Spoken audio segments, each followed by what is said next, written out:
Hello, workers and friends. Welcome back to Working Class Revolt. I'm your host, Dust James, the Marxist Leninist truck driver. I'm coming to you live from my humble home in rural North Carolina. And we have a great show for everyone today. As always, I got my co host, the Thunder from Down Under, union organizer, brother David Fox. How you doing, brother? Very good. How are you? How are you? Man, I could, it couldn't be better. It's a beautiful winter Saturday. Took the family out, spent some time with my son. Now I'm here with good friends and comrades, ready to talk with all y'all. So we are absolutely honored to have with us and a talk show host, insurgent, independent journalist from East Texas, Delia Gray. Thank you for coming on. How are you doing? I'm doing great. Thank you for having me. All right, so we'll get right into it. We haven't had you on here before. Delia, is that how you pronounce your name? Delia, Okay, like let me deal you some cards. Delia. Okay, that's beautiful. So Delia, we haven't had you on before, so let's introduce you to our audience. Maybe you could talk a little bit about your background, a little bit about your work, a little bit about your family, and where you come from. Okay, so I first of all I want to thank Dust for having me on here. Thank you. I am honored. It's a privilege to be on here. So thank you. Secondly, I am Delia Gray. I am from East Texas. I have two children, Shelby and Edward, and I have two grandchildren. I have a 5-year old and a 14-day old granddaughter, and then a 5-year old grandson. Um, I was actually born about 30 miles from here in Jacksonville, Texas, and then I moved a couple of places, and but I adopted the Dorothy syndrome. There's no place like home, so I came back home to East Texas.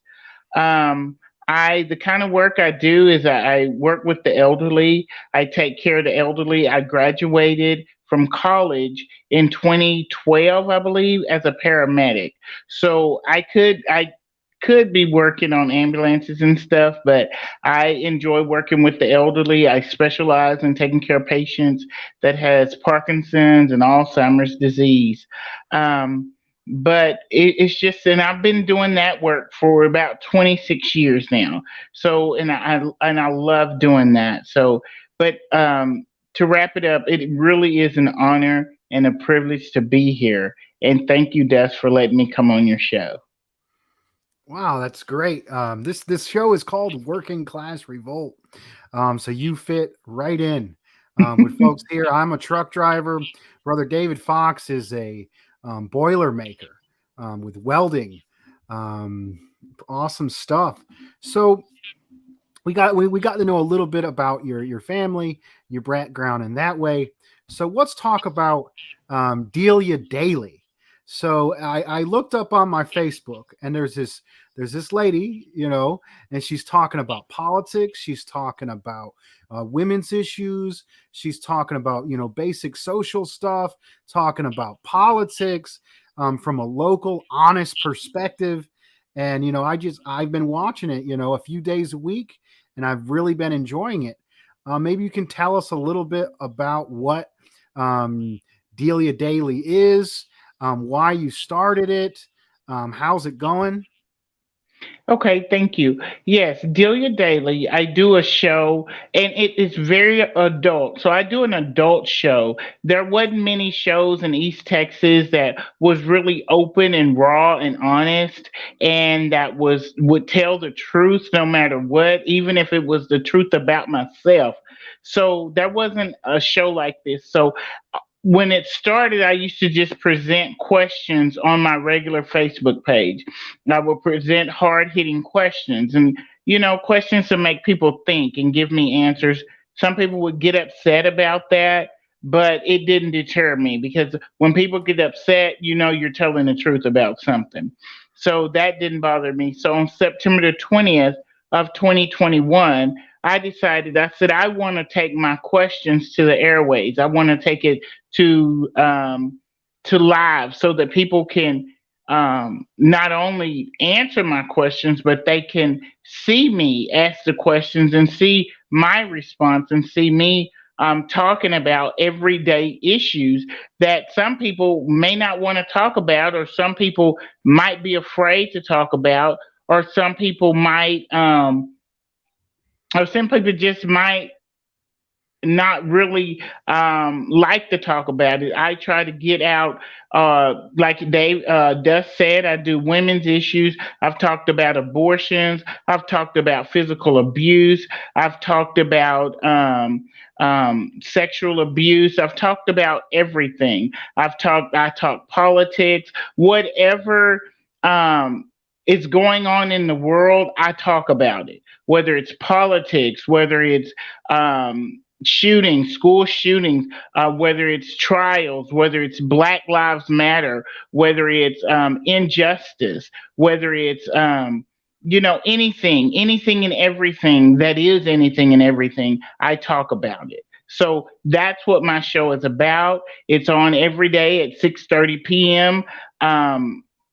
East. No, I'm Central Time, so it's on every day at 6:30 p.m. Central Time. And if you even have an issue that you may not want to talk about and you want it talked about, then just reach out to me, and I talk about anything. There is no filters. There is no limits. I talk about anything. Hmm. That's very powerful. Let's see. I mean, what have you had any issues with it? Have you had any developments? How? I mean, tell us a little bit more about the work you've been doing and the people you Well, talk about, the questions. Well, that's you can't please everybody. So somebody's gonna get upset about some of the things that you say. I've only had one person who really got upset when I started talking about abortions. They were saying that abortions is wrong, it's against God and everything. And so, I mean, I've really only had that person, but then I see that person still coming back and watching. She just doesn't comment now, but she does watch. I really haven't had no issues. I've gotten better as I've went on. When I first started, it was 30 minutes, and then I had people reach out to me and say, hey, your show is good, but it needs to be longer. So then I went up to an hour, and I changed my background and everything. So I listen to what people tell me. So yeah, and right now it's going off good. It is very, very good. I enjoy coming in every day and talking. It's like therapy to me. And not only do I try to teach people stuff, I learn from the stuff I say every day. I learn, stuff I may not know, but while I'm telling my audience, I learn from it too. And I could be wrong. And I would like, if I'm wrong, for people to tell me I'm wrong, because that's the only way I can learn is if somebody tell me I'm wrong. Don't let me keep thinking I'm right and when I'm wrong. So, but yeah, the show is kind of like therapy to me. I get to express my feelings. I get to meet different people. I get to talk to different people. And so, and I think that's how Dust and I met. He came on my show, or he asked me to be friends. I accepted his friend request. But um, a lot of times I see him come on. I know he can't be on every day, but when he can be on, he's always, hey, y'all, so I know it's him because he's the only one that puts that. So, yeah, it's very much therapeutic for me. I had just went through a divorce, and so I wanted to, and my kids were moving out, so I was gonna be a empty nester, and so I wanted to do something, to for free time. And I stay at home anyway. I don't go out, I don't do much. So I said, I think this would be a perfect way for us to have adult conversations about adult things. So and here, and then I formed Delia Daily. So that's how it came to be. Comrade Fox, any questions for our guest? Well, actually, I've just been writing down point form type questions, and I just decided to ask you: can you share some of the highlights of your show? Uh, Well, I had a highlight yesterday. I talked to Hank Gilbert. He's one of the persons running for the Democratic chair. And then the day before that, I talked to his opponent, Mr. Hector Garza. He's also running. I've talked to one of the people who were Katie Wright. She was close to one of the Black Lives Matter. Deontay's Wright. He got shot by Kimberly Potter in what was that in Minnesota. She was the cop that shot Deontay Wright. So I had a chance to talk to the lady that was really close to Kimberly Potter. I've just had a chance to talk to a lot of people. I have a chance every Tuesday or Wednesday. I have a segment with Michael Dean. He's running for president in 2024. I've just been able to talk to a lot of local people here. I've been able to talk about issues, like I said, that affects us locally and that affects us nationwide. I've been able to talk about just like water rights and and been able to call the people out who's not doing what they're supposed to be doing. I've been able to call them out and say, hey, what are you doing? Would you like to come on my show and say what's going on? Why is this still going on in our city? So I've been able to do stuff like that. So those are some of the big highlights. And then the other highlights, I've been able now to come on Dust's show, and I've been able to meet him. And there's a guy, he follows me every day. His name is Brooks, and I've been able to meet him and just get to know a lot of people. And I was at Brookshire's the other day. It's a grocery store down here, and I actually had my mask on, and this lady said, I know you. And I said, you do? She said, you do your show every day. And she lives here too. And she said, I watch it as much as I can. And I said, oh, thank you. So that makes me feel good that I can go out in public and see people and they know me from my Delia Daily. We have some questions from the audience here. People are asking, where does Delia live? Delia live. Okay. East, and then it says East Texas.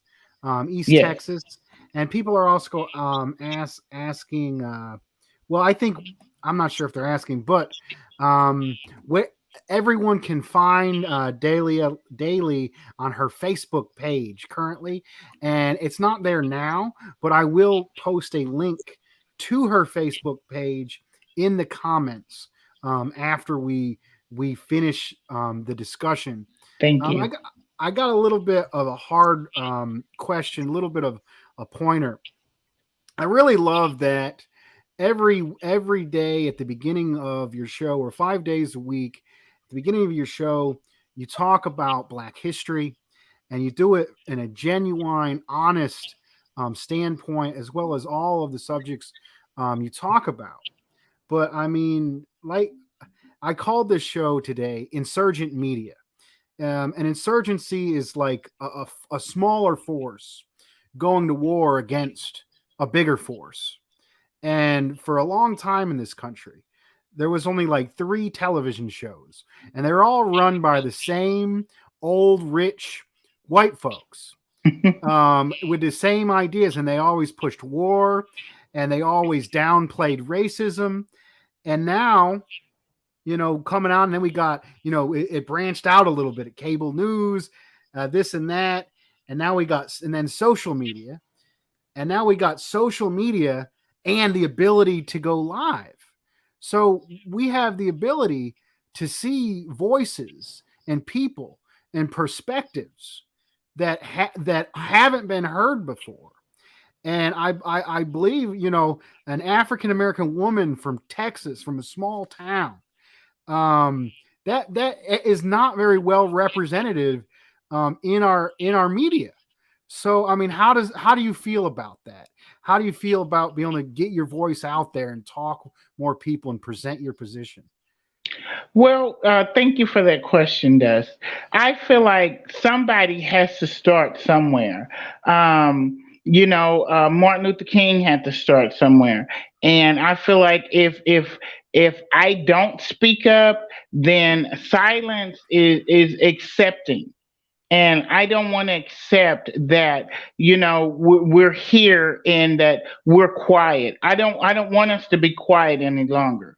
As a black female, I feel like it's past time for us to stand up to injustices. It's past time for us to say, hey, it's time to get our voices heard. Whether you like it or not, I want to be heard. So I felt that. I felt like, look, my voice needs to be heard. I post questions on Facebook, but no one can see me. No one can see me when I'm posting just regular questions. I want people to be able to see who I am, posting these questions and what kind of person I am. And then they can make their own decision on whether they want to watch or not. But it's not going to deter me from speaking up for other black people who are black women or black men who may want to come behind me, or it didn't stop the other black women who came before me who used their voice to make a statement and to make a difference. So that's why I feel like it's important for me to get on here every day and read the black history facts, because we shouldn't just have 1 month to celebrate black history. To me, black history is every day. We've done something every day of the year. So that's why I get on at the beginning of my show and I read black history facts. Today in black history, this is what we've done. This is what we've accomplished. Because a lot of people don't know a lot of the stuff that black people has done, because it's been kept hush hush for so long. It's been swept under the rug. So that's why I do what I do. And I do black history every day so people can know there were black people making history. So that's why I do it. Hmm. Another good thing I like about your show is that it truly is independent and insurgent. And what I mean by that is, if you look at the Democratic Party or the Republican Party, or you look at the mainstream media, you look at Fox News, you look at MSNBC, CNN, they will have black faces on there, and they will have women on there, but they sound a lot like their co-hosts. They Right. sound a lot like, the pigeonholed message that those corporate sponsors are trying to put out there. And I noticed that, this is a big problem on the left. A lot of white middle class people will get on there and say, well, the black people need this, and this is how the black people feel, and it usually aligns with their position and their issue. And you see that a lot on the right, as well. And you don't actually hear working class black people that aren't affiliated with these huge institutions actually get their say. Comrade Fox, any you want to add anything or ask a question? Well, one thing I'd add, it sounds like so far it's a very grassroots type of media outlet. Really, it's connected, and what I find, correct me if I'm wrong, but what I believe, it's actually connected to the community and the audience you're trying to reach out, and you find that actually you're raising topics that people can relate to. Is that Right. what? And you're finding, is that because, or that's why you're finding much interest in your show now, because it's actually issues that people can relate to. It's connected to their everyday, ordinary reality, like someone coming from far away trying to analyze the situation. Well, it's someone right at the coalface. I'll use that term of expression. Okay. Well, that's a good question, but let's see. I don't know how to answer that, because I'm not a mainstream political person. I don't Yeah. identify as Democrat. I don't identify as Republican. I identify as Delia. I don't. I try not to follow a lot of the news and stuff. But yes, my issues are real issues of the world.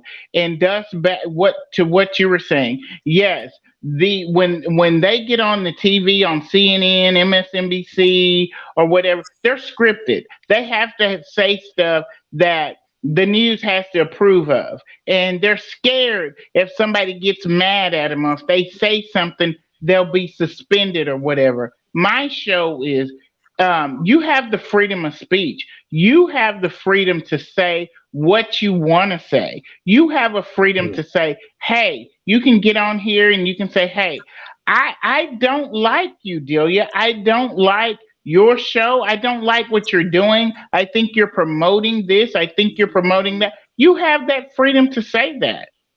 You have that freedom to say that. And no one for stating who you are or stating, the facts. No one will suspend you. That's what I like about being independent. I am my own person. I say what I want to. I say it how I want to, and I say it when I want to. And I don't have anybody to answer to but Delia and maybe a couple of disgruntled viewers. But if they don't like what I'm saying, they don't have to tune in every day.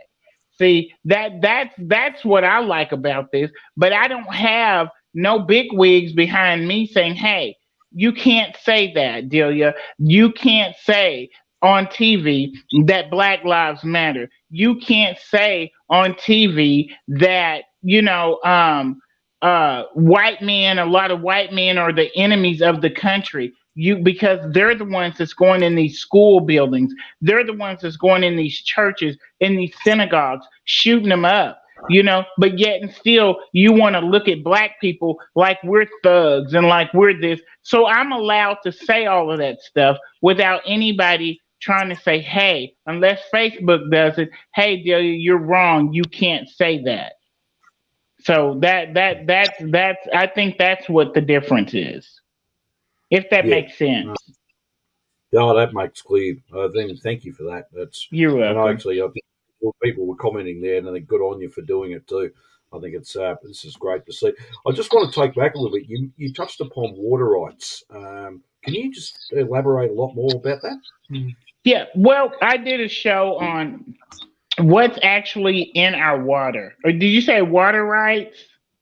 Yes, water rights. Okay. Yeah, what's in our water? I did a show on that. I did and actually what we put in our bodies as far as water is supposed to be the best thing in the world for us. But yet that's the stuff that's killing us.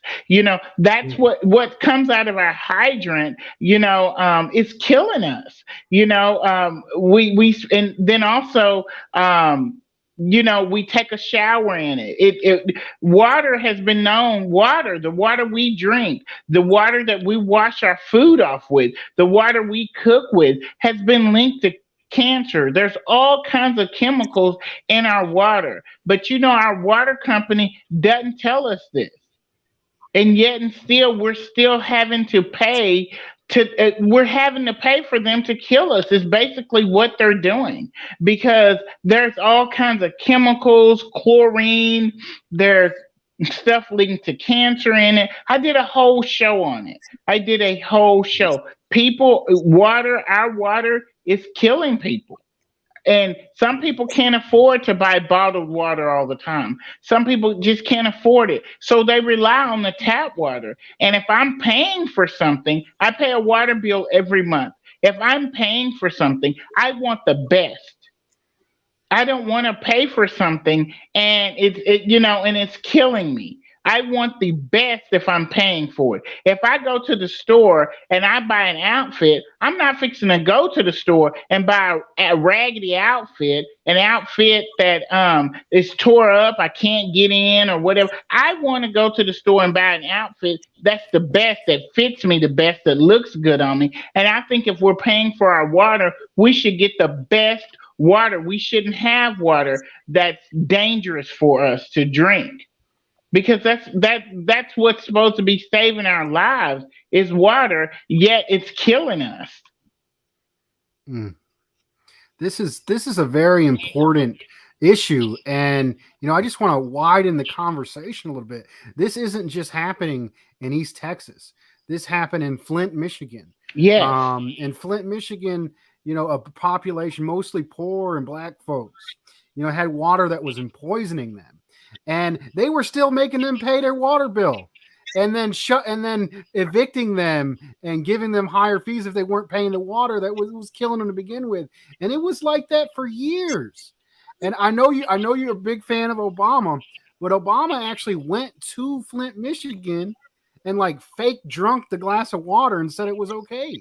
I mean, this is crazy. And this is in Appalachian, West Virginia, right up the street from you. There's a group of young folks who's affiliated with the Center for Political Innovation, which is the political organization I'm affiliated with, which is a think tank that promotes discussions like these. And back, I think it was a year or so ago, back when they had that big winter storm that put out the electrical grid, it caused the same storm caused major issues with the pipes, and the people there couldn't drink their water. So, and all the bottled water was gone from all around the stores.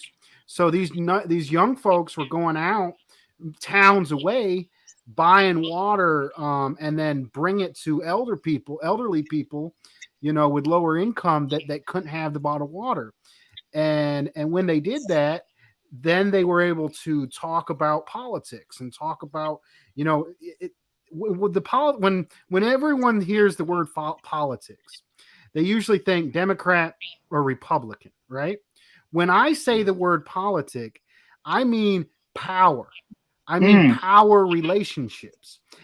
So what I'm literally talking about, people getting together and asserting their power and demanding that the institutions and the economy work within their interest, and building networks and doing mutual aid and helping each other out. You got this, I got that.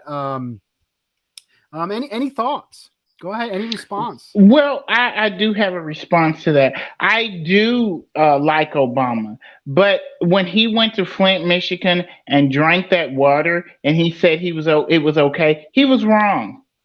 He was wrong for that. Now I will call them if they're wrong. I will let them know they're wrong. But he was wrong for doing that, and there should have been more help for the people in Flint, Michigan. Now to that storm we had last year, yes, that storm was deadly last year, and we didn't have enough water. And you know what they told us? They told us to melt snow. They told us to melt snow and bathe in it, melt snow and drink it, melt snow to flush our commodes. That's not what I pay for every month. I don't pay for melted snow every month. I pay my water bill so that I can have water when I need water. That's what our governor told us. Well, melt snow. Melt snow. You have it's not as bad as y'all think. Our senator was flying to Cancun, Mexico, and I'm talking about Ted Cruz, while we were sitting here freezing, no water, having to melt snow on our stoves, and if we didn't have electricity, we couldn't even melt snow. So it was bad, and yet what is his name? Our governor. Oh, I can't. Greg Abbott wants us to vote for him. Well, guess what, Mr. Abbott? I don't forget quickly. I don't forget how you treated the citizens of Texas. I don't forget it. I don't forget that you made us secondary. You didn't come on and apologize, and you didn't say, I apologize for this happening. I wish it had never happened. Instead, what you did is you threw the ball at ERCOT and say it's mainly ERCOT's fault. I have nothing to do with this. You were just as much to blame as ERCOT was. And then the light company I was with, I was with Gritty. It was a light company. And Gritty was a company, they told us, they said, change light companies. Your bill will be astronomical. It will be high. Change the company. And so I did. I changed companies. But then I loved Gritty. I loved Gritty. But then they got mad at Gritty because their light bills was going up to $4,000 and $5,000. I really don't think they could have blamed Gritty. That was not Gritty's fault. They didn't have anything to do with the weather. What Abbott should have done was made us more prepared. So now Gritty's out of business, and thousands of people had to scramble to find other light companies. So that's my point on that.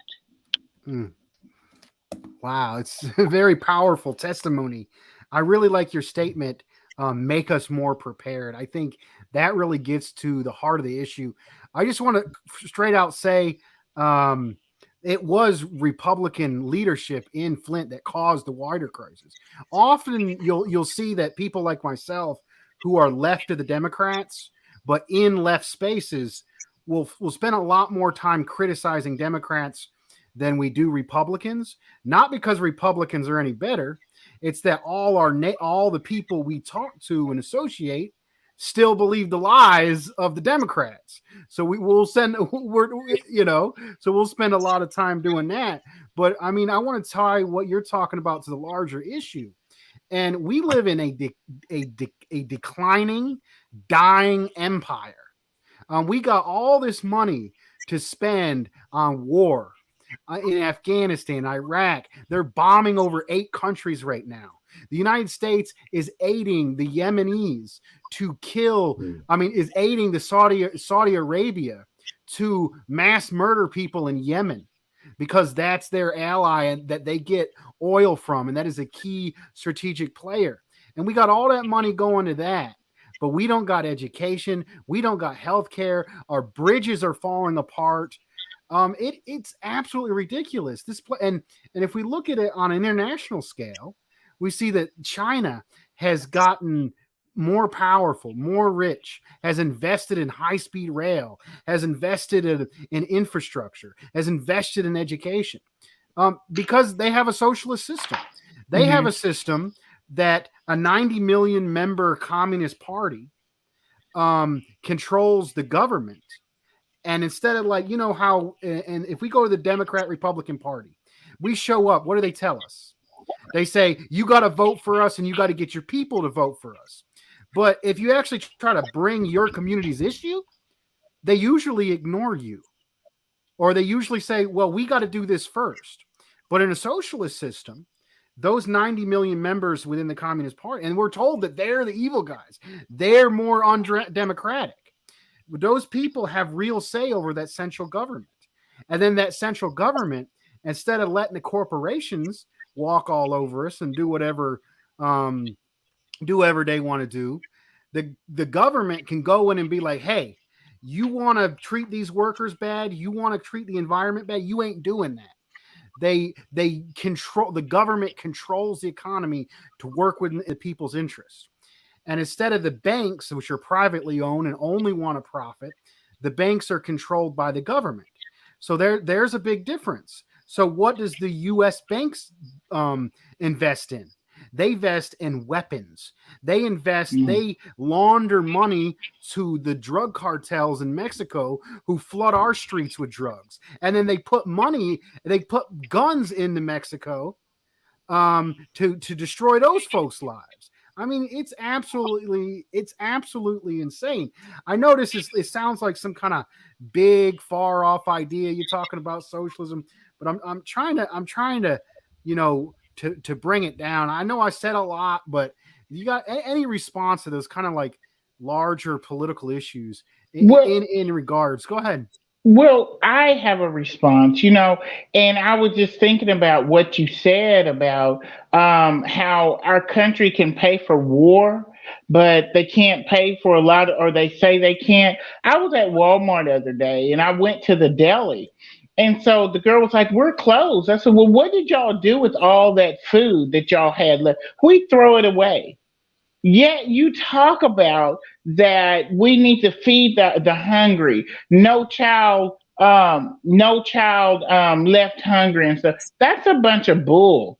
There are children hungry because y'all refuse to give what y'all have left to people that are hungry. Y'all would rather throw the food away. And this is actually one of my shows I'm going to talk on.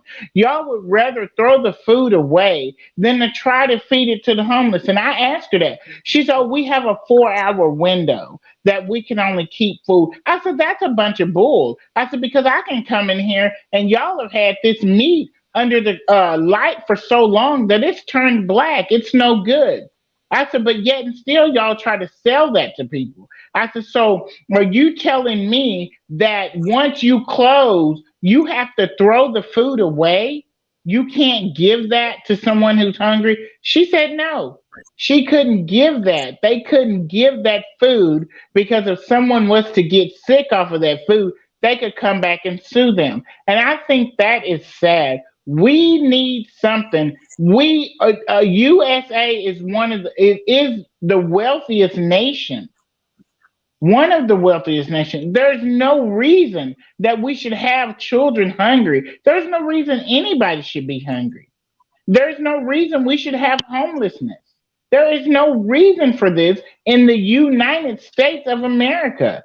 And then your other point was, Dust, you were talking about how they took guns into Mexico. The government took guns into the black neighborhoods so that we could kill each other because they knew that when they decided that the drugs wasn't killing us enough, they brought the guns, the automatic weapons into black neighborhoods and introduced us to them. And we took them and we started killing with them. And then they started labeling us as thugs and criminals and crooks and thieves. But y'all are the ones that introduced us to the guns. You introduced us to the drugs. You brought crack cocaine into the black neighborhood so that we could take it. And then you sent the police to kill us for something or arrest us for something you introduced us to. So I just think that's a shame that we have to suffer for something that the government did to us. And this is the kind of government that we have governing our country. They set people up for failure. That's exactly what they do. They've always done it, and they continue to do it, especially to minority people, black and brown people. They continue to set us up for failure. I know if nobody else will do it, the black will take the crack and we'll see what effect it has on them. And then once they take it, we can say we're trying to win the war on drugs. There was never a war on drugs. And if it was a war, y'all started the war. The government started the war. So that's my take on what you said. Mm. Indeed, very important statements. I think I can respond just to your about the throwing food away, and that is like the heart of the difference between capitalism and socialism. In a capitalist society, why are things produced? Why are things made? Why did they cook that food? Why did they produce? And the reason is it's not because those people who made it want to feed people. It's not because they want to house people. It's not they want to get those goods to people so they can use them. Their only interest is to make a profit. So you see this everywhere. It's regular procedure. While there's people starving in the dairy industry, when there's an overproduction of dairy to keep the prices of it, they pour milk down the drain, and that's just normal business. And like you said, food at the end of the day is thrown out. I mean, we've had some democratic socialist measures in like Europe and stuff, like in France, they outlawed the throwing away of food, and now it's mandated to go to charities that people can rise up. But at the end of the day, it's the entire system set up not to feed, shelter, and help people, but simply for, businesses to make a profit. Comrade Fox, your thoughts on anything that's been mentioned? Well, actually, there's a lot we can relate to here from Australia as well. The amount of food that is wasted, that same thing, and the big multinationals, the major supermarkets such as Coles and Woolies, who dictate the terms and prices to the farmers and small producers as well to sell supposedly fresh produce. The amount of that stuff that winds up in big bins, and at the same time, if they've what they've done, I don't know if you've, I don't know, I'm assuming that's the same as in the US there. They actually put the dumpster bins down. They've got security cameras on there. So if you're hungry, Yes. if you happen to jump the security fence, police come along and arrest you for trespassing and stealing. And all of that food, well, basically, you're putting it in the bin. Well, what's the issue? And but that's what they've done here as well. And I just want to refer back to the military industrial complexes that someone raised here. I mean, for us here in Australia, the military, I'm actually going to call it out for what it really is, a war industry. It's not a defence industry, it's a war industry. It's basically got an open checkbook where what we're seeing is cuts to everywhere, essential services and elsewhere for ordinary people that they generally need. And at the same time, we see price hikes in basic cost of living and everything else. But the military, oh no, leave that alone. That's got to be open checkbook all the way. And look, just for those in the US for information, Australia is just as complicit as the US in a lot of these wars in Yemen and everywhere else. Well, the fact is, at the end of the day, a lot of those military equipment, vehicles, guns, bullets, are actually manufactured here in Australia. I know the company very well that does some of it, and they're major multinationals. And once again, as I said, they've given the open checkbook to all these multinationals, especially in relation to the war industry. But when it comes down to providing just essential items for our basic human survival, clean water, food, clothing, shelter, then, of course, other utilities such as electricity and health, etc. That's all. Oh no, unless you've got the money to pay for it, you basically here's your bare subsistence, and that's it. And yeah, so there was a lot we can relate to. Well, this is going to be. I hope this generates to all the viewers and further discussions as well.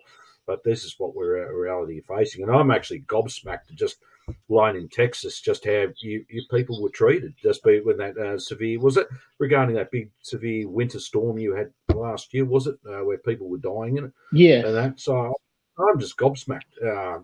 You think they talk about US being the land of the free and brave and all for human rights and everything else, and they just let their own population suffer like that. I mean, it's for anyone that's not really politically attuned to things, it just leaves them. What the hell's going on here? And that's true. I'm going to share that up. Yes, exactly. Can y'all hear me? Yes, we can hear you. Go ahead. No, I was just wondering if y'all could hear me because my screen is frozen.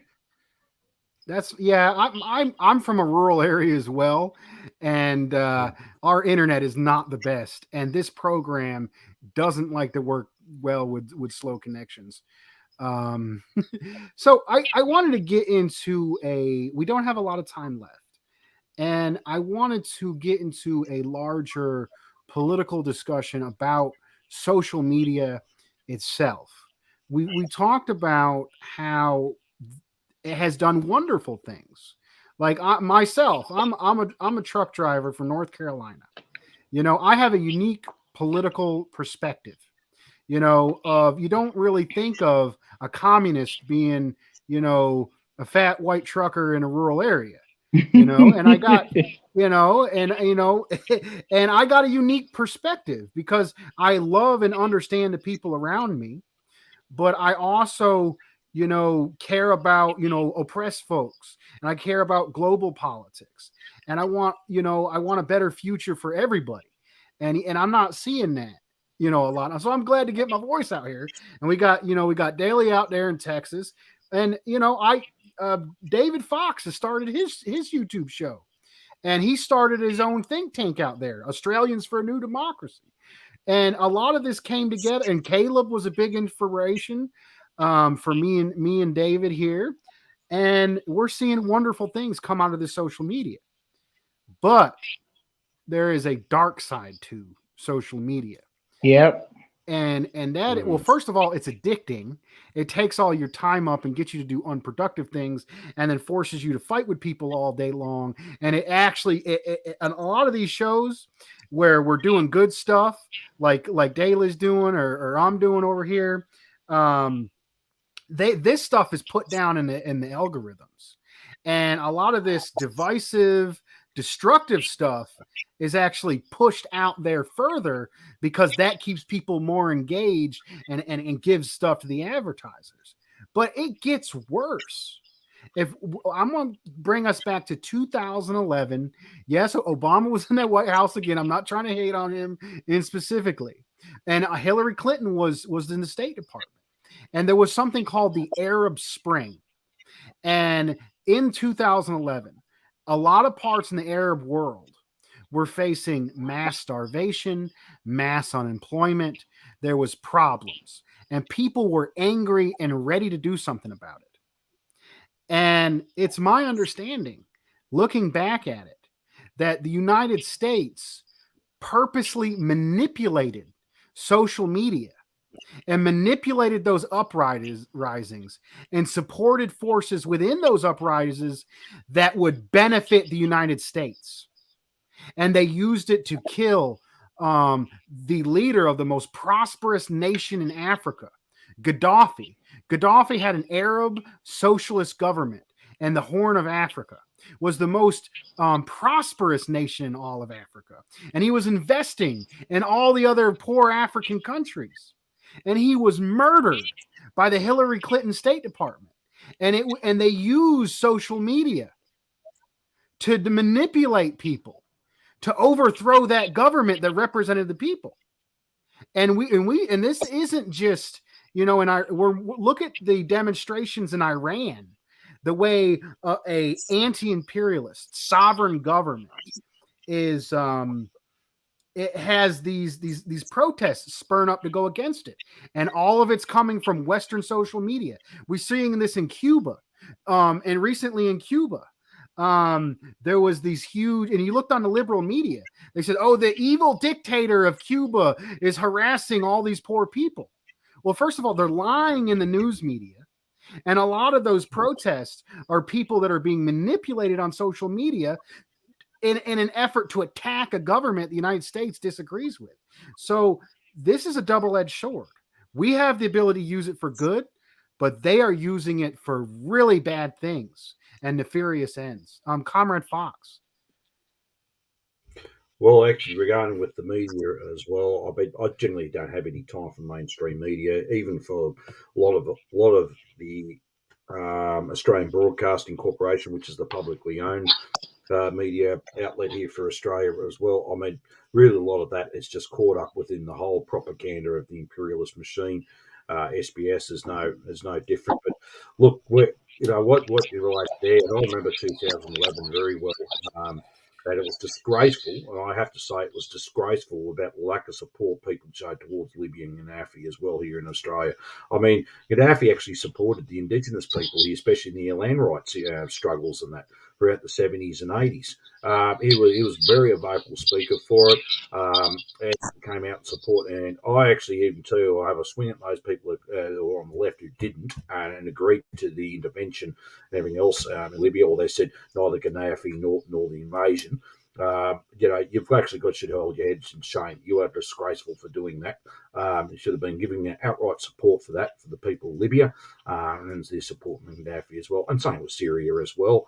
And the lies that come out, and you hear the lies today, even about China, about Russia, to this day, and it just amazes me. I mean, if anyone look. Basically, if you believe what the media says about China and Russia now, or anyone else, Iran, and that, I've got the Sydney Harbour Bridge up for sale, going for $10 if you want it. Because you really have to question your sense of intelligence if you really believe what's coming out of the government, the media, the whole propaganda machine.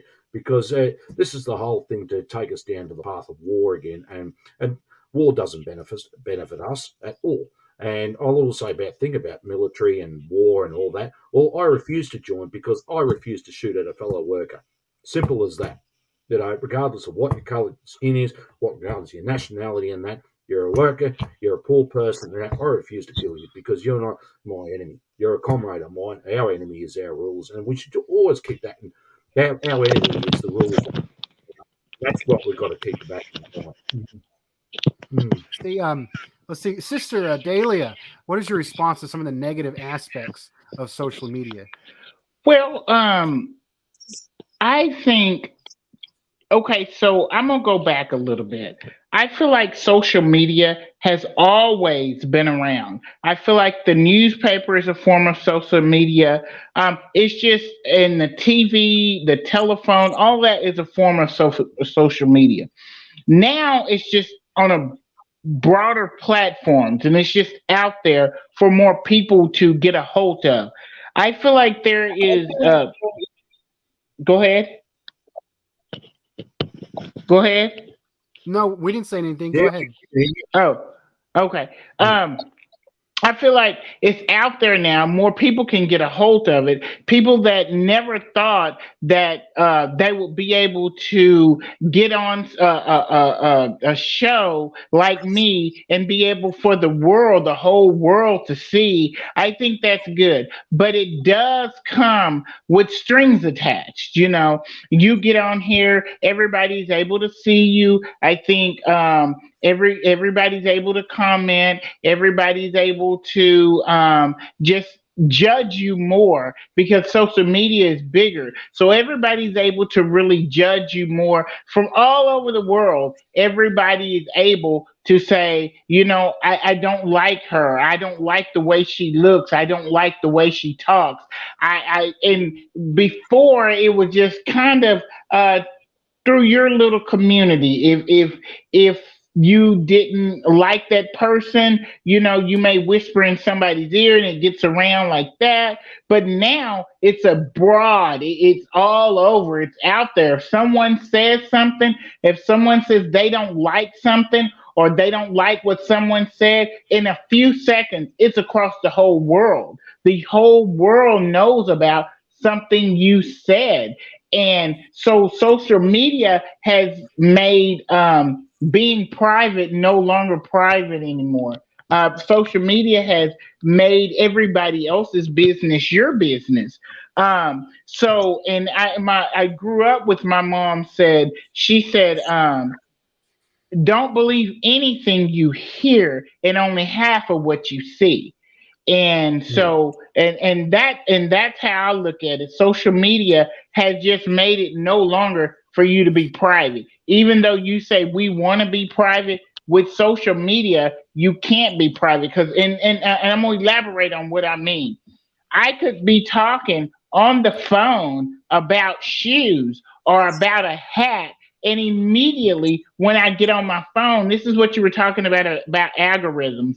Those same shoes that I was talking about on the telephone comes up on Facebook or on Google, the exact same shoes, or they come up on my feed or something. So we cannot be private. Whatever we say can be used against us. Because I mean, I just think it's crazy. I could be talking about a donkey with three tails, and then guess what? As soon as I get off the phone, a donkey with three tails pops up. So yeah, we can't have that privacy that we used to have because of social media, and I do see that as a downfall. Can I Comrade just add Fox, something, go ahead. Justin? Yeah, with social media, I also find the downside of it is actually can be quite dehumanising as well. I mean, I go to I'll go out for a restaurant, like for example, for dinner, or go to a pub or a club. The amount of people are on their iPhones and scrolling instead of talking to each other. I mean, it's just ridiculous. I think, when can we start talking when we go out? Just enjoying people and seeing the world. Do we have to be constantly glued to our screens looking Right. at Facebook whatever else. And I find that's actually destroying how we can actually communicate with each other, just our natural thing with people around us. I'll just give you an example. I was at a club one time. I was having a meal with a few other people, but I looked at a table of young women across around that. They're all on their iPhones. They're not talking to each other. They're all talking around that. There's their drinks. There's their food in front of them. And I just thought, this is ridiculous. This has gone beyond the joke now. And also, I just think, well, what happened to our social skills we used to do? How to talk, whatever we want to talk stories about, whatever, and see. That's just that general basic interaction with everyone else. Social media can be a good thing, but it can also be a bad thing as well. How it can actually be dehumanizing. And the other thing I actually like to put this out as well. I went to a cafe with a good close friend and comrade of mine there in Sydney one time, and I loved how they had a little sign out the front there. There is no Wi-Fi. Start talking to each other again. And I thought, that's classic. Fantastic. Yeah, learn how to start talking to each other again face to face and say to eyes. Because what I found with social media is people hide behind screens and say really nasty stuff, but they would not actually walk up to me or say anyone else in the street or in a pub or a club and they'd say to my face. And I just thought, well, yeah, because I've got to be careful what I sometimes have to put on there because my role as an organizer, I'll let myself to all sorts of hot water. However, I mean, I just thought that sometimes you come and say that to my face, come and say that directly to my face, and I mean, I'm not, and see what happens then. And I bet you they wouldn't, and They it wouldn't. just really brings nastiness out of people, and that's why I'd say it is dehumanising, and it's just like, yeah, and what I find is it's actually also horrible as well. So we're nearing can I the end. piggyback Go ahead. on that? Go ahead. Can I Go ahead and piggyback? respond. I want to say, it's just like me. You take my phone away from me, and it's like I am like a chicken with her head cut off.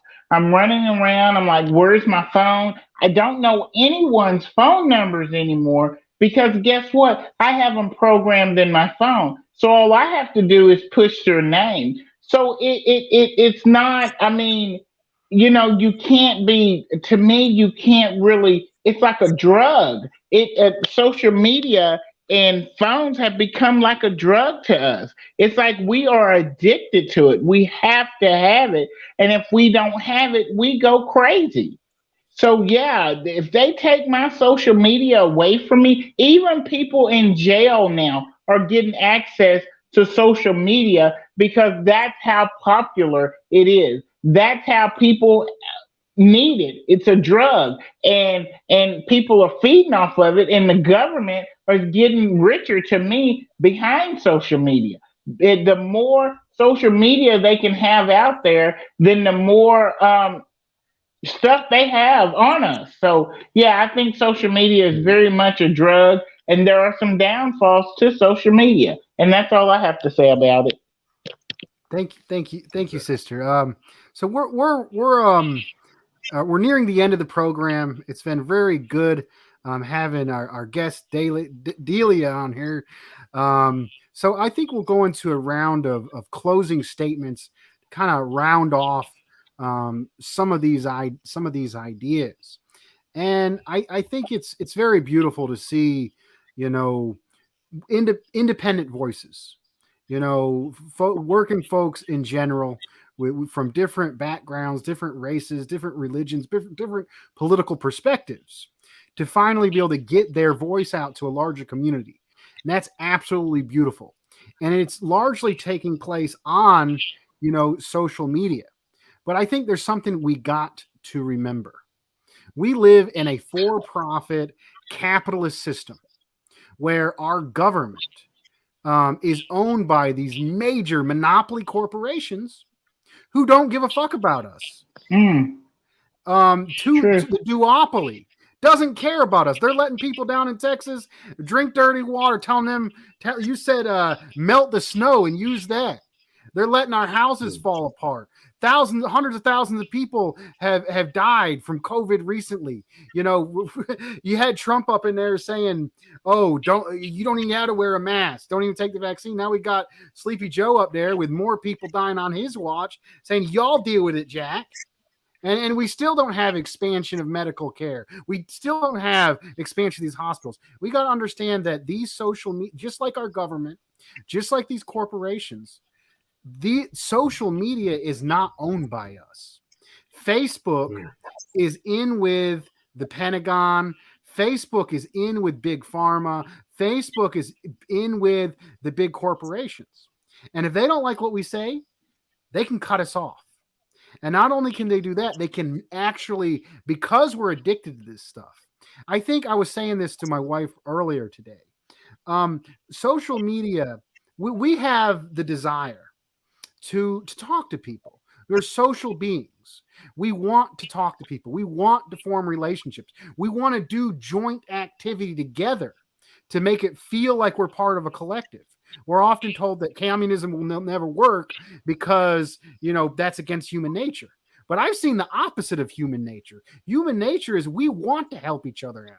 We want to talk with our neighbors. When we, maybe if the media tells you all them people over there are bad and not like you, but when you see a starving human being right next to you, you want to help them.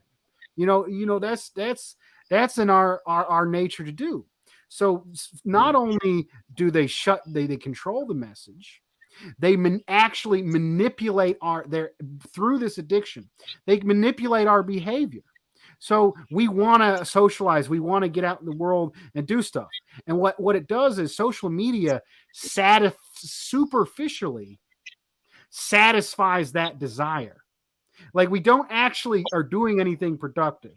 We're not actually talking to people face to face or making organizations or getting productive work done. We're sitting here arguing with random strangers about shit that doesn't actually matter sometimes. That's a lot of, and when we engage in that behavior, we feel like we get those dopamines. It's the process in our mind, and we feel like we're superficially fulfilling that need without actually accomplishing what that biological need was done in the first place. So we got to be first of all, we need to use any tool that the enemy gives us. Yes, the U.S. government is an enemy of the people. Both parties are an enemy of the people. Facebook is an enemy of the people. But we got to use all the tools they give us to fight for our cause and get our voice out there. And I'm going to keep speaking on here till they shut me down. We got to use everything they give us to promote our cause and promote humanity all we can. But we got to understand at the end of the day, it's not our tool. It's owned by them. And a lot of good streamers are getting on more independent sites like Rockfin and other places, and that's positive. I think this was a good discussion on the media. We'll let Sister Delia have the last word. Comrade Fox, any closing statements? Well, I don't want to take up too long. I think what's been said has been said. It's been fantastic having you on board today. It's been a great discussion. It's generated a lot of subjects. But I think actually just regarding with social media, one thing as well, sometimes I'll say to all of viewers out there, sometimes just check before you put something up there you don't want to land yourself in hot water either of a legal matter. If you're ever in doubt, always ask as well, because one thing that their rebels like to use is use things against us as well, especially if it's a campaign. It could be a union strike, it could be a campaign against a multinational of another matter, like an environmental campaign, it could be anything. So sometimes when you're working together with other people or by yourself, just so it's great to sometimes check on that as well. But look, it's been a fantastic discussion tonight, and look, I really thank you, Delia, for jumping on board with us. Sister Delia, any closing thoughts before we call it a night? Yeah, I want to thank y'all for having me. I have really, really, really enjoyed this discussion. I felt like I was just blah blah blah blah. That's how I sounded to myself. But I learned a lot. So I do want to thank y'all, and I do want to say that independent voices matter. So if we have independent voices, then we have independence. We're free. We're able to say how we feel, and we're able to feel how we, feel what we say. So it is. This is social media is good to have, but also don't get so involved in social media that you forget to live. You forget to um, interact with your family, or you forget to interact with your loved ones because social media is taking up all your time. Take time to get off of social media and say, hey, I'm going to take a break for a while. I'm going to put my phone down, or I'm going to get off of Facebook, and I'm just going to spend time with me, or I'm just going to spend time with my family. Social media is good to have. Social media, you Mm. can reach out to many different people. Social media can help you if you need someone to reach out to and talk to. But also, social media can be a hindrance to you as well, because too much of anything is not a good thing.